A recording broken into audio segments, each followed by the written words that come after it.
I'm Claire. I'm 37. And I think I've been pretending for the last 4 years that everything was fine, that I was fine. But I'm not. And I haven't been for a while. The worst part is, no one noticed. Not even him. The question came from a stranger. "You're not married, right?" she asked, innocently, like it was a formality, like it wasn't going to gut me. I remember the way I laughed, sharp, deflective. "No," I said, "not technically. Not technically." And she paused, just for a second, like she could hear the ache behind the smile I practiced far too well. It's strange. I used to feel proud saying his name. Mark. I used to love how it felt to say we, us, ours. We were one of those couples people pointed to and said, they've got it figured out. And maybe we did, for a while. In the beginning, he'd wake me up by kissing my shoulder, slow and warm, like he was drinking me in. His fingers would brush against my hip, and I'd turn into him, still half asleep but already smiling. We'd talk about everything, stupid memes, childhood regrets, the shape of our dreams. We shared toothbrushes. Secrets. Playlists. When he touched me, I felt seen. When he held me, I felt safe. When he looked at me, really looked, it was like I was the only thing in the world worth noticing. But love doesn't disappear all at once. It thins. Quietly. Now, his kisses land like obligations. Quick, dry, and distracted, like he's thinking of emails or the grocery list instead of my mouth. Sometimes we cuddle in bed, his arm draped over me, heavy like a paperweight, and I wonder if he even notices the way I stiffen beneath it. The other night he held me and whispered, "Love you," but his voice cracked, and I could feel his body pulling away before the words even landed. We haven't had sex in. I don't know. I stopped counting after month 4. At first, I tried. Lingerie. Soft touches. A hand brushing up his thigh. But each time, he'd shift, say he was tired or had a headache or just wasn't feeling it. Eventually, I stopped reaching for him. It hurt too much to be the only one who still wanted. So now we exist in a space that looks like intimacy from the outside, but feels like distance from within. We grocery shop. We share a Netflix account. We fight over the thermostat and joke at dinner with mutual friends. But it's all a performance. One I'm getting exhausted trying to keep up. And still, I stay. I stay because I remember who we were. I stay because the thought of starting over feels more terrifying than staying stuck. But something inside me has gone quiet. Something that used to glow. That moment, when the girl at the coffee shop asked me, "You're not married, right?" I looked down at my hand. No ring. No promises. No legal tether. Just years. Years of showing up, of trying, of wondering if I'm still someone he wants. And I thought, God, what am I even doing anymore? I told her no. And in that pause, I felt something crack. Not loudly. Just a shift. Like a room going dark one light bulb at a time. That was the moment. The exact moment I realized, I wasn't answering her. I was finally answering myself. Mark is a trauma surgeon. And he's brilliant, the kind of man who can stay calm while someone bleeds out on a gurney, who works 12-hour shifts on pure adrenaline and bad coffee. I used to love that about him. Still do, maybe. But loving someone like that means always being second to someone else's emergency. He's home late again tonight. I'm on the couch in my old college hoodie, scrolling on my phone more out of habit than interest. The front door creaks open and I hear him drop his keys into the ceramic dish by the door like always. The sound that used to feel like safety now just feels like routine. "Hey," he says, walking in, already pulling off his jacket.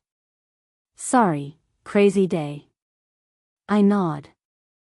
Didn't think you'd make it back in time. He shrugs. Caught a break. I missed you. He leans down and kisses the top of my head, soft, sweet, detached.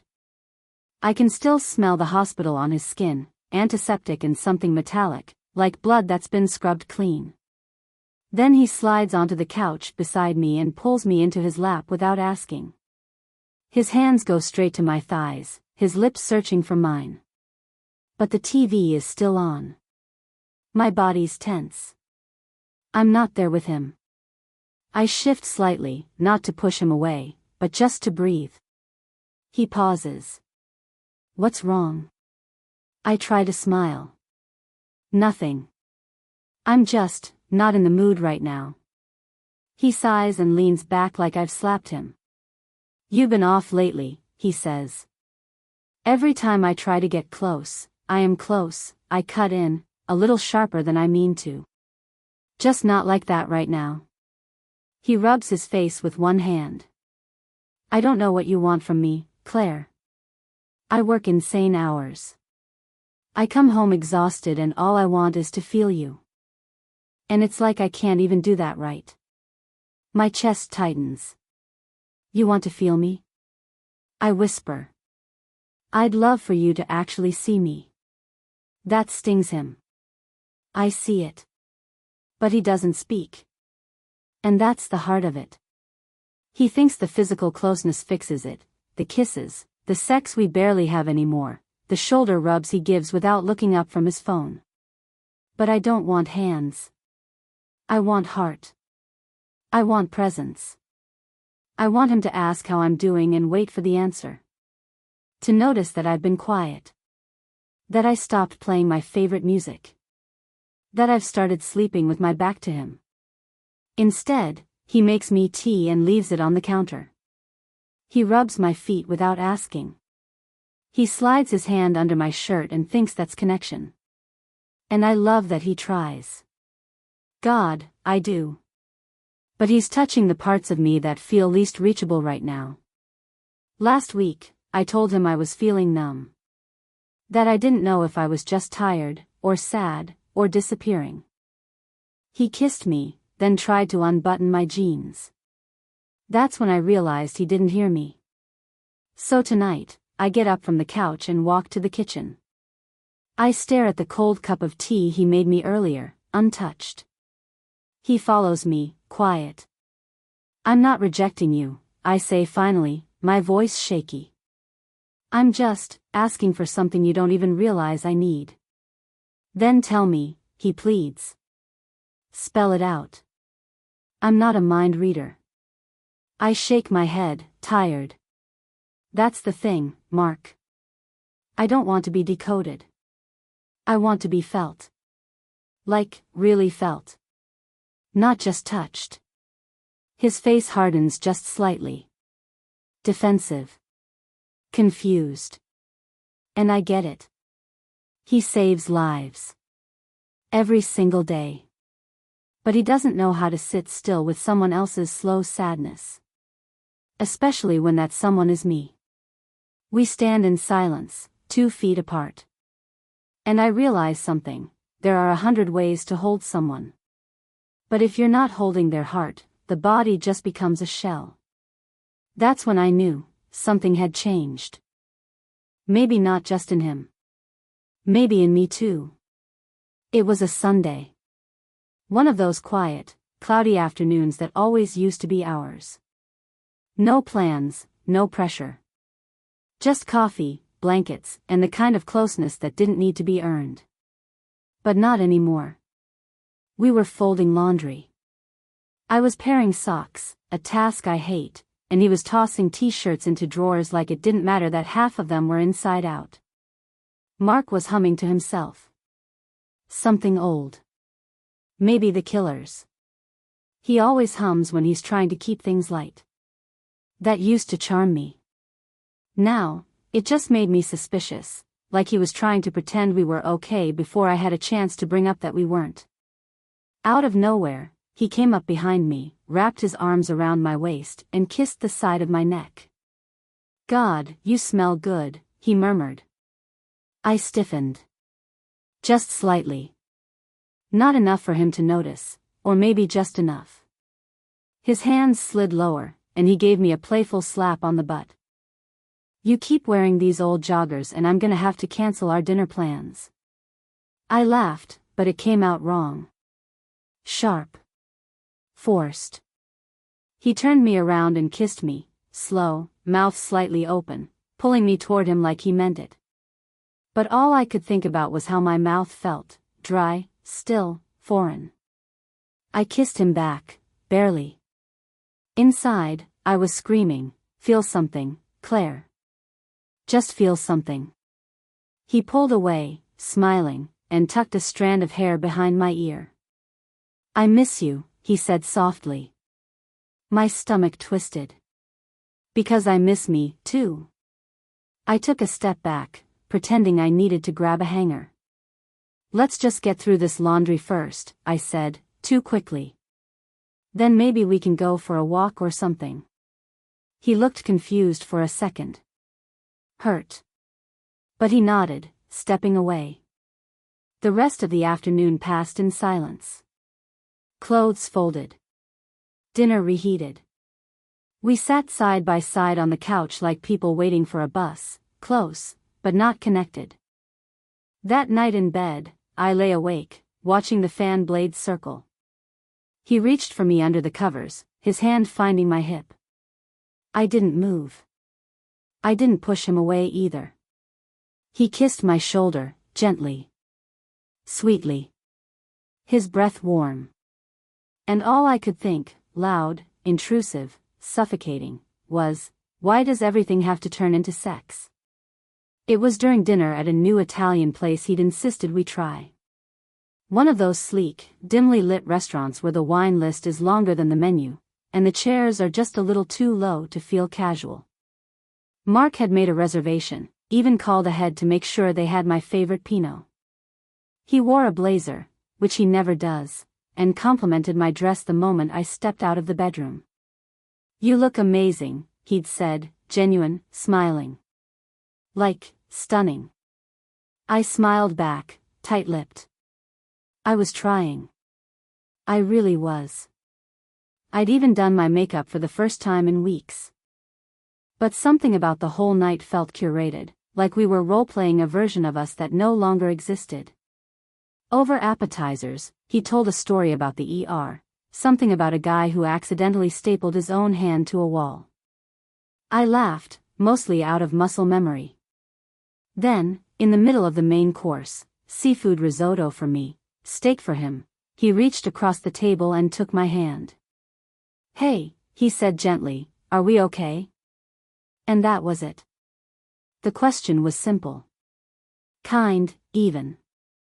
But something in me snapped. No, I said, louder than I meant to. We're not. Mark, we haven't been okay for months. His face froze. Fork midair. Claire, I feel like I'm living with a stranger who knows how to touch my body but has no idea where my mind goes when I'm silent. A couple at the next table glanced over. I could feel my chest rising and falling too fast. I come home and you're here, but it's like you're not here. You kiss me and it's like, muscle memory. Like you're checking a box. He blinked. I planned this night for you.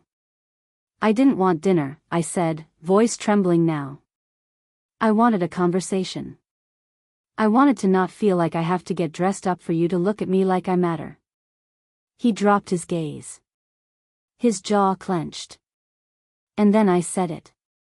The thing I didn't even know was sitting in my chest until it poured out like a flood I couldn't stop. Last week, a woman asked me if I was married. I said no. And I meant it. That's how far we've drifted. Silence. His eyes were glossy now. Hurt. Maybe angry. Definitely blindsided. He opened his mouth, then closed it again. He didn't say anything. I wished he'd scream. Argue. Something. But he just reached for his napkin and wiped his mouth slowly, methodically, like he needed to control some part of the moment. I stared down at my barely touched plate, and that's when the tears came. Not loud, not theatrical, just silent, steady.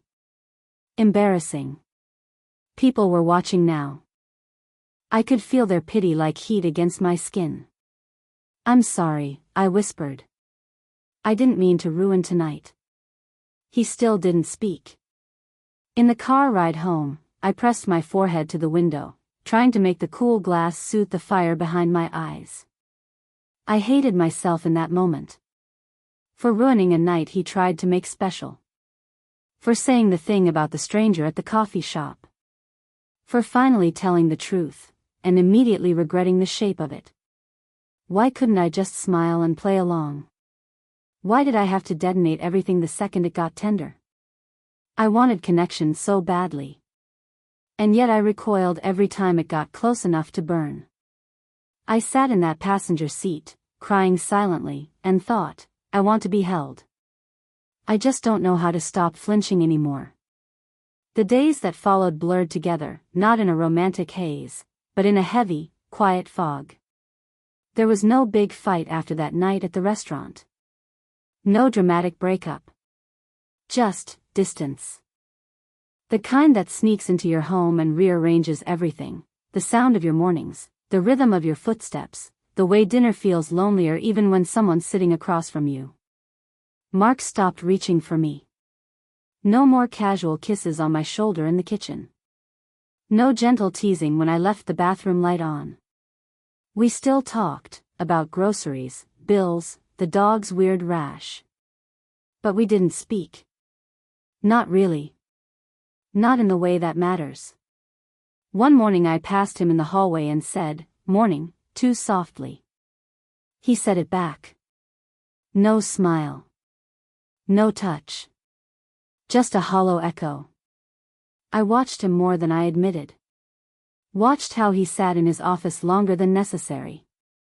Watched him read the same line in a book 3 times. Watched the way he lingered near me, like he wanted to say something but kept deciding not to. And I missed him. God, I missed him. The way he used to hold my face before kissing me. The way he'd send me photos of terrible hospital cafeteria food with dramatic captions like he was a food critic in hell. The way we used to lay on the floor and talk about nothing until it became something. But I didn't know how to get back to him. I didn't know how to say, "I hurt you, and I'm still hurting, and I don't even know how we got here, but I want to find us again." The words got stuck somewhere between pride and fear. One night I came home late after a walk I didn't plan to take. He was in the kitchen, reheating leftover pasta. His shoulders slumped in that way they do when he's exhausted but won't admit it. He looked up when I walked in. "Hey." Just that. But his eyes were red-rimmed. Tired. Maybe from the hospital. Maybe from us. "Hey," I said back, putting my keys down a little too hard just to fill the silence. He nodded toward the stove. "There's some for you, if you want." I almost cried right then. Not because of the pasta. But because he still thought of me. Even now. Even through everything. "Thanks," I murmured, sitting down at the kitchen table without grabbing a plate. He sat across from me, chewing quietly. I looked at his hands.